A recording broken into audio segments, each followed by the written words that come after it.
Bonjour à tous, je suis Edelweiss, soyez les bienvenus sur ma chaîne Born to Rock. Born to Rock que je traduis par né pour impacter. Dis-moi, est-ce que ça te dit quelque chose, cette espèce de brasier intérieur qui te dit que tu es né avec un capital, don et capacité digne des plus grands destins?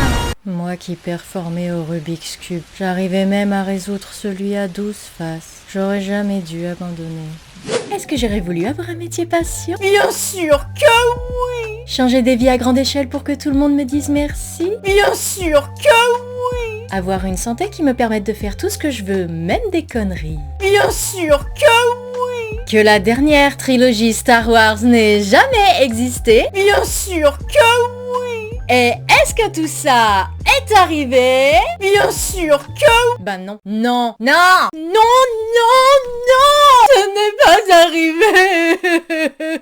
Mais ça c'est terminé. Mon ascension a déjà commencé et j'ai décidé de vous le partager. Par contre les gars, je suis désolée, mais pour Star Wars, j'y peux rien, c'est fini.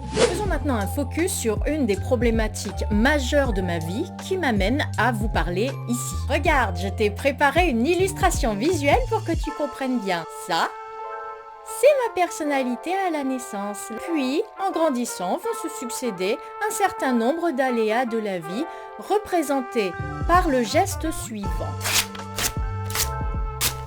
Et voilà, à l'âge de jeune adulte, nous obtenons une personnalité complètement brisée. Mais c'est pas grave parce qu'il paraît qu'à partir de 18 ans, on est mature comme un adulte. Donc vas-y Edelweiss, démontre que, telle celle qui trône sur les plus hauts sommets, tu es capable, mature de prendre toutes les bonnes décisions pour écrire cette belle histoire. Voilà, bon ben je pense que cette petite activité illustrative est suffisamment claire. À l'âge adulte, j'étais complètement vidée de mon individualité, incapable d'avoir de la créativité, du bon sens, de prendre les bonnes décisions pour ma vie, de prendre des initiatives, de penser par moi-même, et donc encore moins de faire des bons choix de carrière ou de vie. J'ai donc passé un certain nombre d'années dans ma vie de jeune adulte à reproduire sans arrêt le même cercle vicieux de suiveuse. Ce cercle vicieux, nous allons le schématiser ici et il est représenté en 3 étapes. La première étape consistait à trouver quelqu'un, un mentor, qui me paraissait être au summum de l'excellence dans un domaine particulier.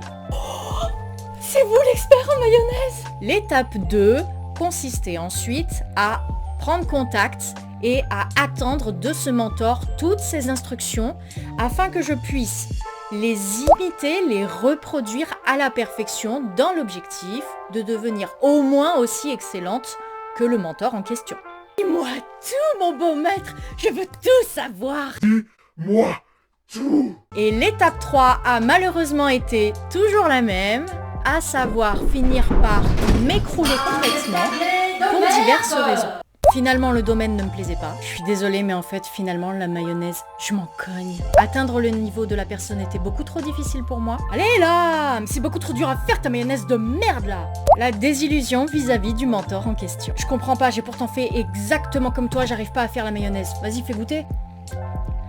Ah mais en fait elle est dégueulasse. Voilà mon précieux, et bien quand on arrive à la douloureuse et décevante étape 3, ça donne ça.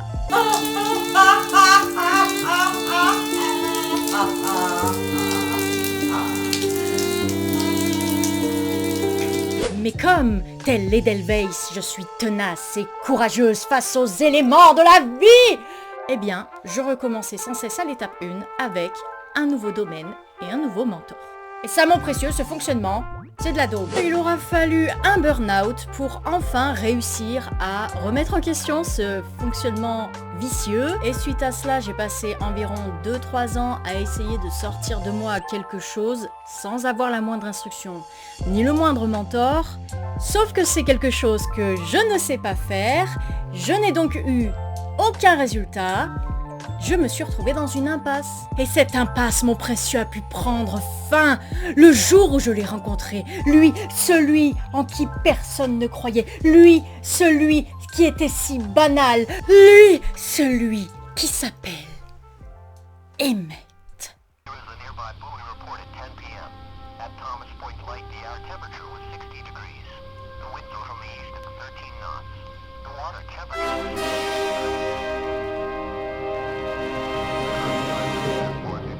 Je ne suis pas du tout excessive. Bah oui, après tout, vu le titre de la vidéo, fallait bien qu'on vienne au Lego. Emmett est le personnage principal du film intitulé La Grande Aventure des Lego, produit par la Warner Bros. En 2014. Un soir banal, il y a un an, je me mets devant ce film sans attente particulière. On me présente alors un univers aux allures de monde parfait, bien qu'il soit ultra ordonné par un dictateur. Tous les personnages qui nous sont présentés sont parfaitement sous emprise et obéissent impeccablement à tous les schémas qui leur sont imposés. Allez, c'est parti pour un nouveau schéma, vous comprendrez que j'adore ça. Malgré tout, donc, le personnage principal, Emmett, va se distinguer particulièrement des autres par une conformité extrême. On le comprendra très vite car il est suiveur et même très soumis, dépendant aux instructions sans lesquelles il ne peut absolument rien faire. Il a aucune originalité, au point même d'être décrit par les autres habitants de cette ville comme étant quelqu'un de banal. Pour le coup, lui, il a poussé le vide identitaire à son maximum. Et la dernière caractéristique que nous pourrons percevoir au début de ce film, c'est qu'il est coopératif. Il sait donc très bien travailler en équipe. Ma vie ressemble à une vie de petit Lego de chantier de construction. Bon, à ce stade-là, vous imaginez bien que mon implication dans le visionnage de ce film a nettement augmenté. Et je n'ai pas été déçu. Voyons la suite. Spoiler alert! Spoiler alert! Spoiler alert! Spoiler alert! Puisque ce film est franchement trop bien, je vous autorise à mettre pause pour aller le visionner avant de voir la suite. Franchement, allez le voir, il est trop bien. Et si vous vous en foutez, n'hésitez pas à continuer la vidéo parce que j'ai peur que vous ne reveniez pas. Le film passe aux choses sérieuses lorsque Emmett rencontre pour la première fois un personnage qui est à son extrême opposé. Ce personnage est donc autonome, rebelle, allergique aux instructions et donc aux schémas préconçus, hyper créative, avec une identité imposante et individualiste. L'apparition de ce nouveau personnage pousse Emmett à exceptionnellement sortir de son cadre habituel, car dans un monde si millimétré et ordonné, ce nouveau personnage lui apporte la remise en question qu'il n'avait jusqu'alors jamais même pensé.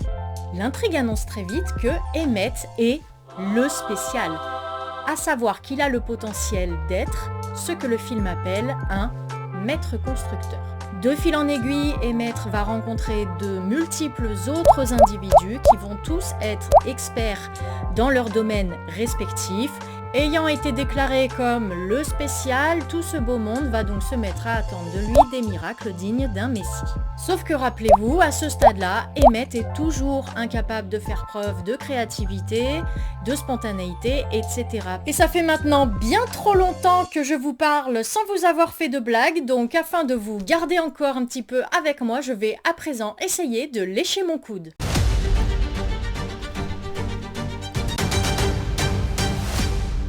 Mais c'est vrai que c'est impossible. Quand je vous parlais tout à l'heure de miracle attendu, eh bien c'est parce que le projet du nouveau groupe formé consiste à renverser l'ordre établi, la dictature. Et figurez-vous que dans ce cadre-là, personne d'autre finalement ne fait mieux qu'Emmett. Et oui, car l'intrigue dévoile maintenant que ce nouveau groupe d'individus a pour défaut majeur le manque de cohésion, le manque de travail d'équipe. Ils ont l'habitude d'être experts dans leur domaine individuellement, mais ne savent absolument pas être coordonnés pour aboutir à une cause plus grande qu'eux. Et c'est Emmett, simple ouvrier de chantier de construction habitué à travailler en équipe, qui va devenir le liant de cet amalgame d'individualité excellente. Et c'est là, mon précieux, que j'ai compris que ce film me donnait une clé dans l'impasse qu'était ma vie à ce moment-là. Il ne s'agit pas de faire un ping-pong entre un extrême ou un autre, mais bien de revenir à l'équilibre. La clé du problème, c'est donc de trouver une harmonie entre le respect d'une individualité, mais tout en faisant corps avec d'autres individualités complémentaires à soi. Il est donc pas mauvais de s'inspirer de schémas préconçus ou du savoir-faire de l'autre, tant que on garde à l'esprit qu'on a son propre savoir-faire et qu'on peut s'approprier avec son individualité le savoir-faire de quelqu'un d'autre. La vertu et le juste milieu entre deux vices opposés. Et c'est ça, mon précieux, l'esprit Born to Rock. Je suis né pour impacter, mais je ne peux pas le faire seul. Vous êtes né pour impacter, mais probablement vous ne pouvez pas le faire seul non plus. J'ai des talents de départ que je souhaiterais développer sur cette chaîne avec vous. Et c'est peut-être vous, par vos suggestions, par vos commentaires, vos talents complémentaires, qui allez m'aider à évoluer dans mes divers processus. Je vous donne quelques domaines, ce n'est pas forcément exhaustif, c'est pour vous donner un ordre d'idée. La musique, la pratique du trail, la santé mentale, la santé physique. Et ce n'est pas fini car j'ai aussi pour objectif que tout ce qu'on partagera ensemble sur cette chaîne puisse vous aider vous aussi dans vos propres processus et j'ai hâte d'entendre vos belles histoires. Et voilà mon précieux, c'est la fin de cette vidéo. J'espère vous avoir fait autant rire que réfléchir. C'est la toute première vidéo de ma chaîne, donc si mon contenu vous a plu, n'hésitez pas à liker, partager, mettre la petite cloche, vous abonner. J'ai plus que besoin de vos retours afin de me développer. Et d'ici ma prochaine vidéo, prenez soin de vous.